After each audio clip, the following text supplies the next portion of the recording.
There Good hit, Dominic. Nice hit, Fire Hill. And the hope of a friend. Come to a Challenger League baseball game on Sunday to give you some kind of perspective on how lucky we are. On this field, the score doesn't matter. The game stays the same.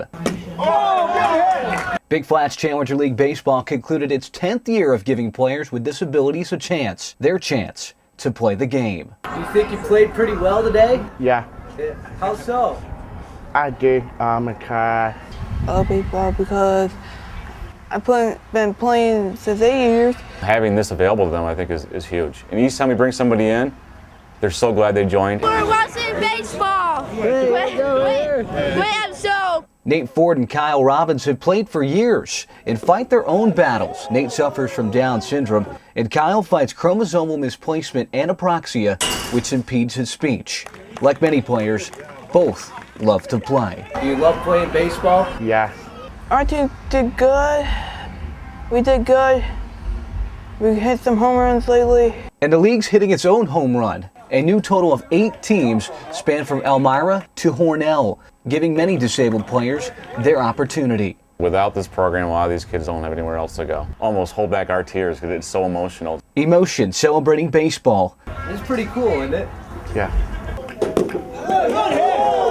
Every time I tell my friends, every time I try to win the game this year. I don't know why. Emotion celebrating life.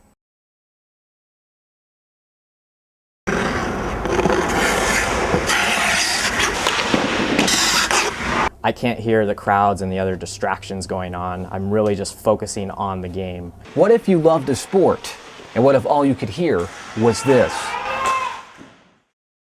In 1984, goalie Jeff Mansfield was born deaf. For decades, he's battled his disability for the love of the ice. Growing up, I loved playing hockey because it was the one time being deaf that it doesn't matter, I could play and it didn't matter. I've had a deaf girlfriend for about 8 years, so I'm kind of familiar with deaf culture and whatnot. I still can't imagine what it would be like to be out there on the ice and playing and being deaf. To not have one of your senses in a game that's all about having sense has got to be tremendously hard.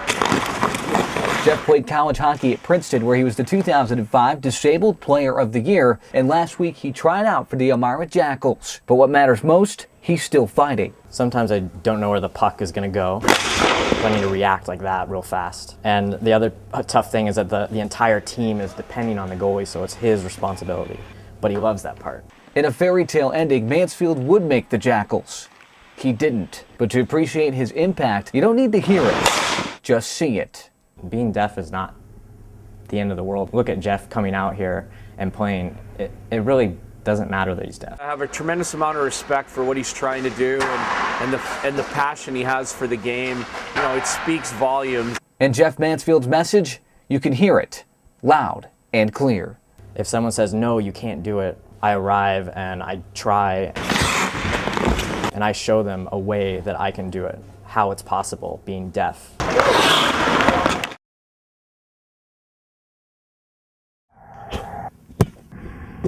Ever since I played football, I was trying to kick the ball. You're crazy. You know, you're spending your summer working out and snapping. It really does pay off. It's poetry in motion. Being a football specialist takes serious skill. 2 players, Spencer's Hayden Grover and Athens Troy Stuyvesant, possess one special relationship.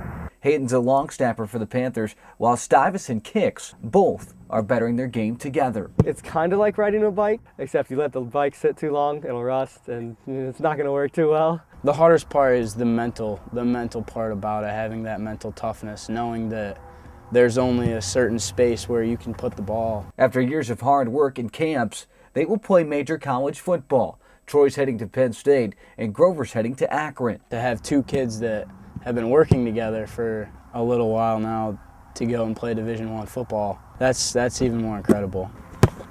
You know, having one player from the Twin Tiers play at the Division I level is a pretty big deal. But 2, that's an even bigger deal. It's been fun, but crazy at the same time. It's taken a lot of support from my family. Like, I still have people come up to me in the hallways and be like, Akron, like on my shirt, like, what's that? 2 friends, 1 dream. And if you ask them this last question, What does it take to make it? That's simple. It doesn't matter where you're from if you put in the work. It takes yourself to get your name out there. If people think you're crazy, you're doing it right.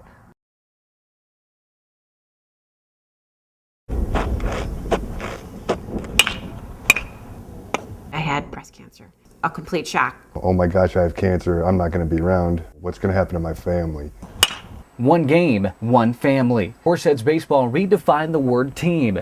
While the Raiders fought for wins, two parents are fighting for their lives. This year, Gene Yario was struck with breast cancer, and Chris Whelan was diagnosed with lymphoma. Gene's battled through multiple surgeries and radiation, while cancer spread to Chris's bone marrow. The low point is, after about the third round of chemo when, man, this is kind of not fun anymore. It's been overwhelming. It's nothing that I could have expected. You can't imagine the support you have until this type of thing comes up. With the support of their sons, Dave and Brett, they're fighting cancer as one. We act like a family, and it's pretty awesome to see that something like this can just bring us even closer together. We both have been in the same spot, and we both kind of have the same feeling. Teammates, friends, brothers. This life battle has created a special bond between Dave and Brett, who are playing for something more. I just love coming out here and putting on a show for them, and just when we win, it's probably the best feeling in the world for them too. It is a lot on their shoulders, and then to have one of their parents with a potentially fatal or illness takes a lot to battle. They are incredible kids. Something like that happens to them, you play. There's something bigger that you're playing for instead of just yourselves. This team or that team, by gaining strength from their boys, the Horseheads family is alive and well. 1, 2, 3, team. Let's go. They've got their team behind them, the bigger team of life. It's just a little battle. It's a little battle, and they fight hard.